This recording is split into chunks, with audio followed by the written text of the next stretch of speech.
श्री स्वामी समर्थ. थोड्याच दिवसांनी अधिक महिना चालू होत आहे. घरातील मोठी माणसे आपल्याला म्हणतात की यावर्षी अधिक महिना आहे. त्यावेळी घरातल्या मुलांना काही समजत नाही. वर्ष तर 12 महिन्यांचे असते, मग हा नवीन महिना कोणता, हा 13वा महिना कुठून आला, त्याचबरोबर हा अधिक महिना येतो तरी कसा, हा प्रश्न सतत पडत असतो. तर हा अधिक महिना म्हणजे काय असते, ह्या अधिक महिन्यामध्ये काय करावे आणि काय करू नये, यासाठी हा व्हिडिओ शेवटपर्यंत नक्की पहा. नमस्कार, ओढ स्वामी सेवेचे या माझ्या यूट्यूब चॅनेलमध्ये तुम्हा सर्वांचे स्वागत आहे. जर चॅनेलला सबस्क्राईब केला नसाल तर नक्की सबस्क्राईब करा. तर चला पाहूया अधिक महिन्याविषयीची माहिती. तर ह्या हिंदू पंचांगानुसार ज्या वर्षी ज्येष्ठ महिना दोनदा येतो त्या वर्षात अधिक मास येतो. याच अधिक मासाला भगवान विष्णूचा महिना मानला जातो. या महिन्यात भगवान विष्णूंची पूजा अर्चा, दान धर्म करण्याला विशेष महत्त्व आहे. तसेच अधिक महिन्यात काही रीतिरिवाज आणि विधी केले जातात. यावर्षी ज्येष्ठ महिना दोनदा येत असल्याने 2026 या वर्षी अधिक महिना आहे, जो 17 मे 2026 पासून चालू होतो आणि 15 जून 2026 ला संपन्न होतो. तर हा 13वा महिना अधिक मास येतो कुठून, तर हा अधिक मास म्हणजे काय असते, तर अधिक मास म्हणजे एक महिना वाढीव असतो. वर्षात 12 महिने असतात, मात्र खगोलीय कारणांमुळे सौर वर्ष जे 365 दिवसांचे असते आणि चंद्र वर्ष जे 354 दिवसांचे असते, या दोन्ही मधील 11 दिवसांचा फरक दरवर्षी येत असतो. सलग 3 वर्ष हा फरक 33 दिवसांचा येतो. म्हणजेच हे 33 दिवस जरा कमी एक महिन्याचे असतात. त्यामुळे दर 3 वर्षांनी अधिक मास येतो.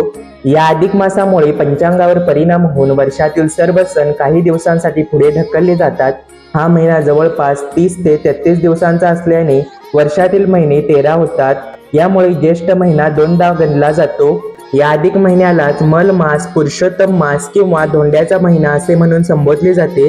हा संपूर्ण अधिक मास भगवान विष्णूंना समर्पित असल्यामुळे या अधिक मासात महिनाभर अधिकाधिक भगवान विष्णूंची सेवा, पूजा अर्चा, पारायणे केली जातात.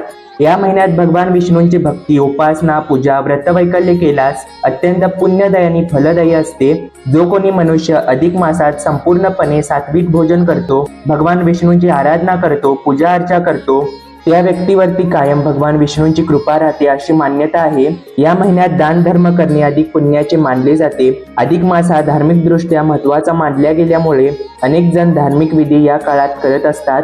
तर या अधिक महिन्यामध्ये काय करावे आणि काय करू नये ते पहा. या अधिक महिन्यामध्ये महिनाभरात आचरण, वाणी तसेच विचार शुद्ध ठेवावेत. आपल्या अंगी असलेल्या षड्रिपूंचा त्याग करावा.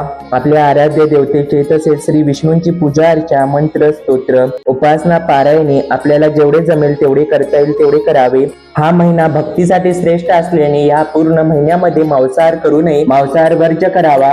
शक्य असेल तर ब्रह्मचर्याचे पालन करावे. या दिवसामध्ये शुद्ध सात्विक शाकाहार ग्रहण करावा.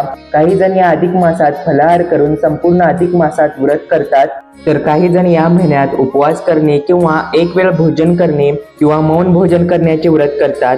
या महिन्यात आवडता खाद्यपदार्थ न खाण्याचे व्रत घेतात व महिन्याच्या शेवटी सत्पात्री ब्राह्मणाला त्या वस्तूचे दान करून मग त्या वस्तूचे सेवन करतात. या महिन्यामध्ये अधिक दाने करण्यास सांगितले आहेत. दिल्याशिवाय मिळत नाही आणि पेरल्याशिवाय उगवत नाही हा निसर्गाचा नियम आहे. म्हणून या महिन्यात अधिकाधिक सत्पात्री दान करायला पाहिजे अशी शिकवण हा अधिक महिना देत असतो. जीवनात काही अशा समस्या असतात की त्या पैशाने सुटत नाहीत. पैसा हा गौण आहे, परंतु तुम्ही किती दान धर्म करता यावरती अवलंबून आहे. सर्व ठिकाणी पैसाच काम करत नाही, तर पुण्यही पाठीशी हवी असते. तुमच्याजवळ पुण्य संचय नसेल तर पैसाही काम करू शकत नाही. म्हणून पुण्य किती महत्वाचे आहे या अधिक मासामुळे समजते.